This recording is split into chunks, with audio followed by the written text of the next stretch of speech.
This week, President Trump hit the pause button on some of his latest round of tariffs in a week full of moves that took the markets and investors on a wild ride. Here's a recap of what went down. On Wednesday, after the administration announced its new round of tariffs, Trump later issued a 90-day pause on the higher rates for most countries, dropping the rates to 10%, which is still one of the biggest increases since World War II.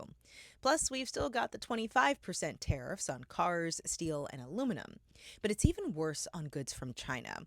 Tariffs on Chinese imports are now up to 145%. These numbers are changing quickly, but the bigger picture is this. Tariffs are reshaping the global economy and will probably change how you spend your money. So, what exactly are tariffs and who pays? Tariffs are taxes on imported goods. When a product enters the U.S., it's usually the importers, the American companies buying the stuff, who foot the bill and pay the tax to the U.S. government directly. Big companies might absorb the additional costs, at least in the short term, but most businesses will likely pass the tax on to consumers through higher prices. That's you and me. President Trump says these tariffs are meant to counter China's own trade barriers and bring manufacturing jobs back home.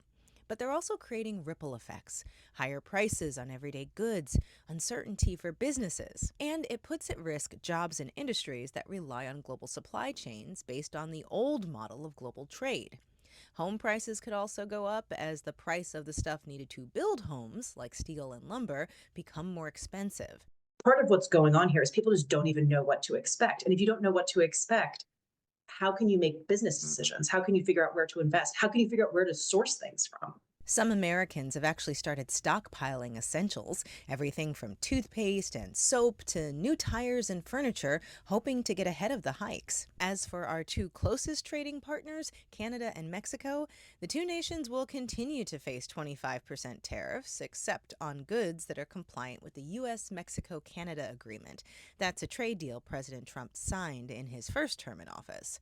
For now, the only thing that's clear is that tariffs are back in the spotlight and the economic impact is just beginning.